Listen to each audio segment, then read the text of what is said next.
किसी इन्वेस्टर की बातें सुन के सोचा है what is switch in mutual funds? Switch का मतलब होता है अपने इन्वेस्टमेंट को एक म्यूचुअल फंड स्कीम से निकाल कर उसी एएमसी के किसी दूसरे म्यूचुअल फंड स्कीम में ट्रांसफर करना, बिना पैसे को पूरी तरह विड्रॉ करके री इन्वेस्ट करना।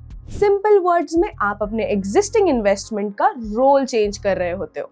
इन्वेस्टर्स यूजुअली स्विच तब करते हैं जब फाइनेंशियल गोल्स चेंज होते हैं या जब गोल के लिए ज्यादा टाइम नहीं बचा होता।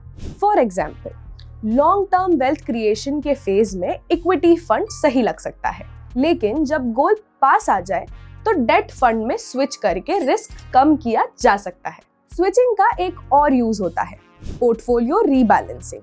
अगर इक्विटी का वेट पोर्टफोलियो में ज्यादा हो गया हो या कोई फंड कंसिस्टेंटली अंडर परफॉर्म कर रहा हो तो स्विच से एलोकेशन को वापस बैलेंस किया जा सकता है। लेकिन ये याद रखना जरूरी है कि स्विच टैक्स फ्री ट्रांजैक्शन नहीं होता। इनकम टैक्स एक्ट के हिसाब से इसे रिडेम्पशन माना जाता है, जिसमें एग्जिट लोड लग सकता है और कैपिटल गेन्स टैक्स भी एप्लीकेबल होता है। इसीलिए स्विच को सिर्फ कन्वीनियंस नहीं, एक प्लान डिसीजन की तरह ट्रीट करना चाहिए। सही टाइमिंग और ऑब्जेक्टिव के साथ किया गया switch long term portfolio health के लिए काफी इफेक्टिव हो सकता है। म्यूचुअल फंड निवेश बाजार के जोखिमों के अधीन है। योजना से जुड़े सभी दस्तावेजों को ध्यान से पढ़ें।